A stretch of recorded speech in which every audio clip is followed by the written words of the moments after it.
One student drops out of public school every 29 seconds.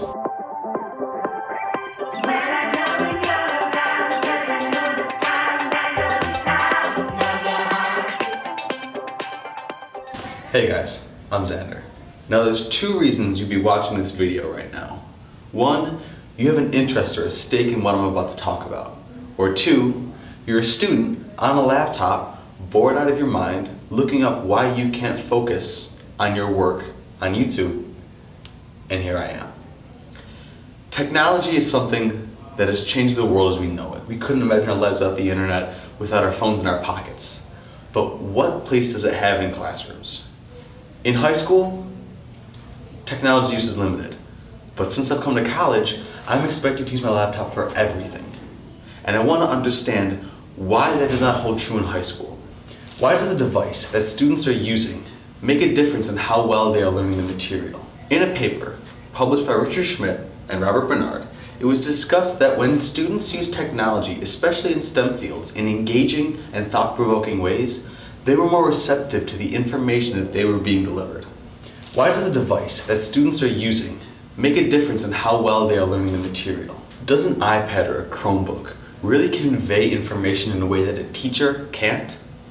Or do students associate technology with having fun, a cell phone or a tablet with playing a game, and when they're presented information on that in a fun and engaging way, they suddenly are more connected with what they're learning than they would be in a textbook? I interviewed Mr. Cummins, Mr. Wall, and Mr. Heisner, all teachers at East Aurora High School, and gained their opinions on the uses of technology in classrooms and the benefits and the drawbacks of using iPads or Chromebooks. So I think that a one-to-one is a good idea, but I don't know that our resources should be going towards that, especially with how quickly technology changes.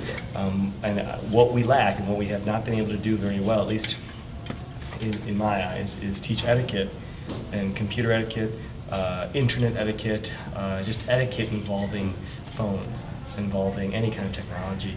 And so I actually think that in some ways it's a disservice because we're not teaching what we should be teaching first. Yeah. And it's simply how one uses technology in a social setting. The joy of discovery and learning should not have anything to do with the technology. It's the learning that matters. So if the learning produces the same serotonin levels as using a joystick or a mouse or watching a screen and animation, it doesn't really matter. Yeah, if it can match how I felt about Bill Nye the Science Guy, then it probably should be used. What was that? If it matches how I felt about Bill Nye the Science Guy, well, then exactly. You know, so I don't know that that's even a necessary issue in education. So, I mean, you have this lab with a bunch of computers. What has been the biggest struggle that you've had when it comes to keeping students on track? I think the internet provides a lot of temptation to search for memes, YouTube videos, games.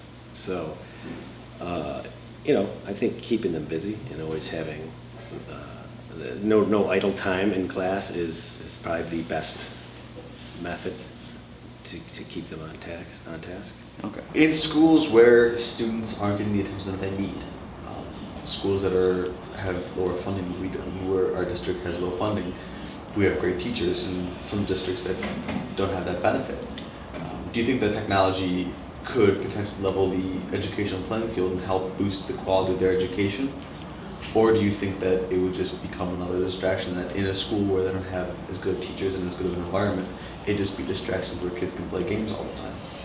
I think, again, that would be the major obstacle. If you were in a school that had like the lower funding, but you were able to get devices together and give these kids devices, I think certain kids it would certainly help, because there's going to be that certain kid who just learns better that way, looking at a screen instead of staring at a teacher the entire time. But then some kids are just going to look at it as a reason to, like you said, play games or do whatever. So I think it really depends on the student. Based on the school district, I think that it's going to help some and it would hurt some others. So it's hard to give like a general statement there. But I think if you have a class, let's say it's a smaller class in a different school district, and it just, that's something that the kids benefit from, then I would do everything in my power to be able to get those devices to help them out. Mr. Cummins, everybody. Mr. Heisner? Yes. Thank you very much. Thank you for having me. And your interview.